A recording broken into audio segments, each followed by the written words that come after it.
Hey guys, what's good? Mike here, Laker Talk here with another video blog. I know it's been like 6 days since my last video blog and I think I'm wearing the same thing. I mean, don't judge me. This is what I wear to the gym almost every single day. I love this jacket.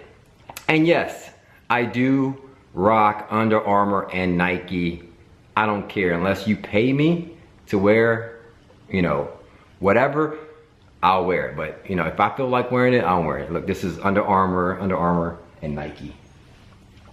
So yes, I do switch up brands. Anyway, I'm feeling good a little bit about the Lakers as of late.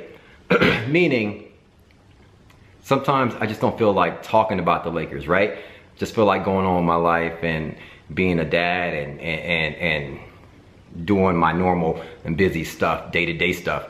But when the Lakers are starting to get healthy, play well a little bit, I start to put a little smile on my face, and it gives me a little glimmer of entertainment, not glimmer of hope. We're not winning any championships anytime soon, but it gives me, you know what, hey, we could beat some of these sorry teams again. We could beat some of these teams again if we play well.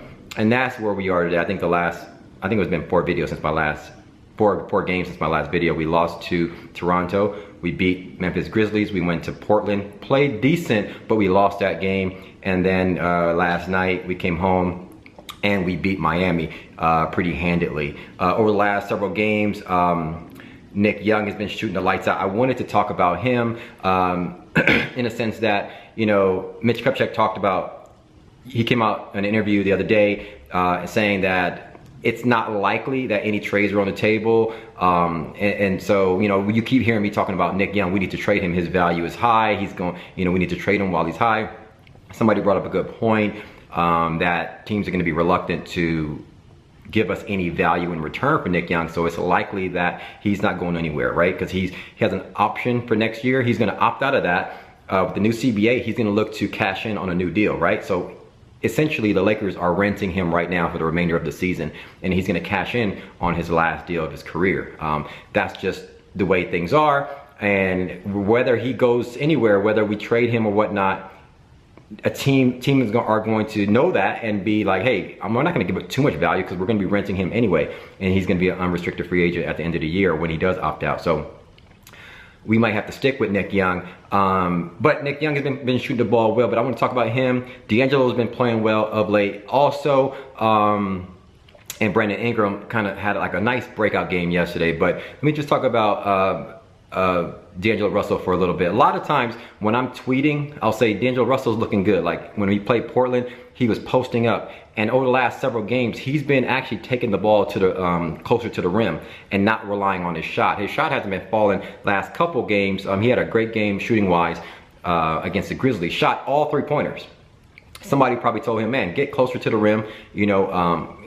Attack a little bit more. Just don't rely on 3-pointers. And he's doing that over the last couple games, and I like that. But when I tweet out like D'Angelo's looking good, taking it to the rim, or Julius Randle is doing this, or Nick Young, whatever, somebody will say, oh, he changed your mind, you don't want to trade him. Listen, all bets are on the table, okay? I'll come out on record and say, I'll listen to any trades for D'Angelo, Julius Randle, anyone, Lou Williams, Jordan Clarkson, anyone. I want to keep Brandon Ingram, that's my thing. But when you listen to Mitch Kupchak, there's a reality about this, that we may not trade anybody, and we may have to sit with these guys and build with these guys. So when you put on the reality side of it, I'm not going to just sit here and be soaping in misery day after day after day. I'm going to be like, hey, what can we do to improve this guy? What can we do for this guy to improve his game to help our team win? And that's why I like the fact that D'Angelo's taking it to the hole a little bit more. He's being a little bit more aggressive, getting to the foul line. I like that. Here's my thing. Nick Young is getting on my nerves for the fact that I think he is continuing to shoot the ball, horrible shots, regardless of the situation of the game. I think he wants to, I got this in my mind that he knows this is his last year, and he's doing so well and his name is being brought up in the media, that he might be looking to just continue his hot streak and get paid in the offseason, right? it drives me. Somebody pointed out that Nick Young rarely looks to anybody else when he gets the ball. He does it here and there, but rarely. He gets the ball, he's looking to shoot. It's like he's coming off the bench and we need his spark, but he's a starter, right? It's kind of like Lou Williams. Lou Williams does a lot of the floating shots and stuff like that, and he's a good NBA scorer.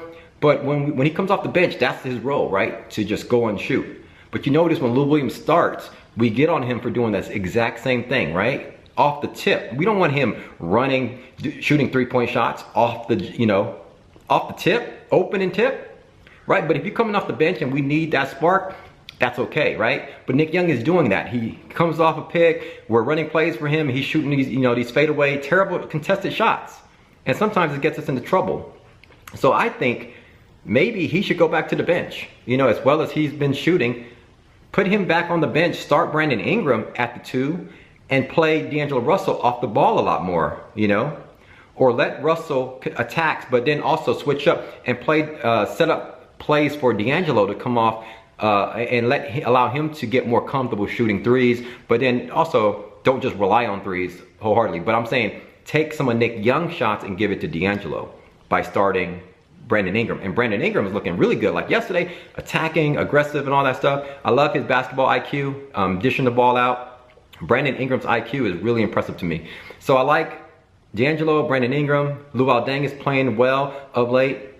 Randall and Mozgov got hands of brick sometimes, but lately Tark Black and T-Rob has been filling in that backup role in the middle, and that combination has been working over the last couple games. It's been looking good. So that's my thoughts of late. I don't know who we play next, but starting to put a smile on my face and getting a little bit more excited to watch this Lakers team and see where we go from here on out. Hit me up in the comments below. Let me know your thoughts. Thanks for commenting, liking, subscribing. As always, follow me on Twitter at MikeSportsLA. Talk soon, guys. Peace.